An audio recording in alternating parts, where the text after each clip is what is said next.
En fait, The Boondock avait déjà trop la vision sur la montée en puissance des Noirs de merde. Et surtout, ça commençait à nous questionner sur certains comportements de nos propres frères. J'admets que je suis souvent vexé par le comportement de mon peuple. Les gens ils m'accusent d'être un violeur, Zach. Déjà moi, j'en ai rien à branler d'être un violeur.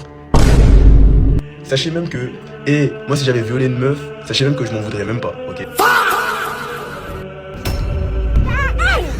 Les questions qu'on se pose aujourd'hui avec le fameux mouvement afro-pessimiste. Je suis désormais afro-pessimiste. Je ne crois plus du tout au développement de l'Afrique. Ce dessin animé avait trop la vision, frère. Il faut être clair, ça ne pointe pas du doigt que les Noirs. Même les Chinois, ils passent par exemple dans l'épisode du match de football avec des clichés de malades.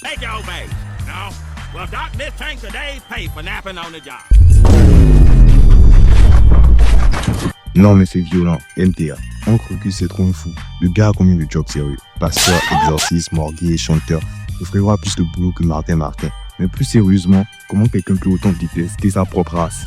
Il haït les Noirs de tout son cœur. Le truc avec lui, c'est que Crocus déteste les Noirs parce qu'il a appris très tôt que se haïr était un moyen de survivre. Il est surtout complètement marqué par des traumatismes d'enfance.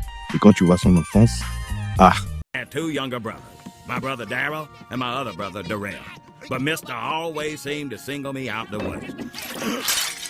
I would get beaten for anything. Nigga, did you just break that vase? Sweet Jesus! Lord have mercy! My baby! Just having fun with off limits in Mister's house. Nigga, did I just catch you having fun? Sweet Jesus! Lord have mercy! My baby!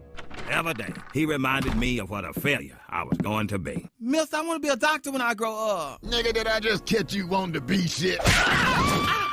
Sweet Jesus! Lord have mercy! My baby! le Boondock aborde des thèmes ultra sensibles, mais ça passe parce que la série le fait avec énormément d'humour.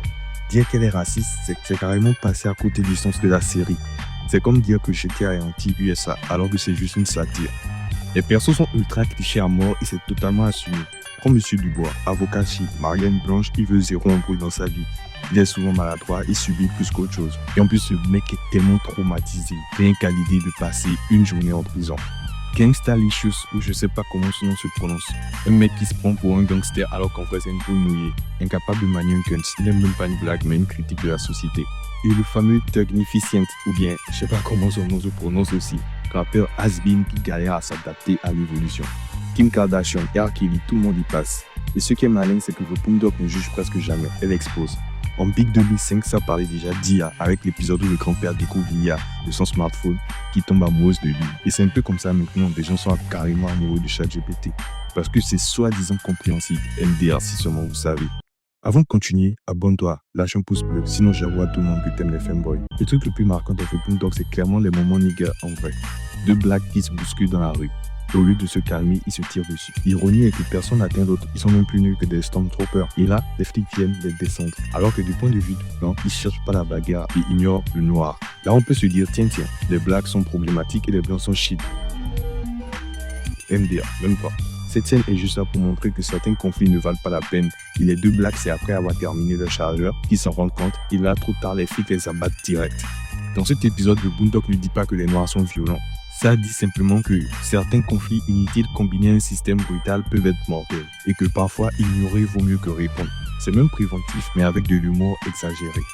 Voir Yui et Riley se taper sur la gueule avec des katanas et des guns MDR, c'est vraiment comme ça on s'imaginait se battre avec nos petits frères quand on était gamins. Bref, Boondock est une excellente série pour se taper des barres. Dans les faits, Boondock n'a jamais vraiment été problématique, au contraire, très apprécié par la critique au State. Un reboot a été prévu pour 2020, mais a été annulé par HBO pour des raisons de délai. Est-ce que tu penses que cette série peut toujours s'imposer en Big 2026 et passer inaperçue avec ses blagues? White heaven is for decent, good, God-fearing Christians who just happen to, well, hate everyone and everything relating to black people. That means no Muhammad Ali, no hip-hop music, and no fucking Jesse Jackson. N'hésite pas à donner ton avis en commentaire et pitié, abonne-toi, ça donne de la force. La chaîne est nouvelle, de moins de commentaires pour ce CTA. Moi, je te dis à la prochaine. Tu peux regarder mes autres vidéos si tu veux.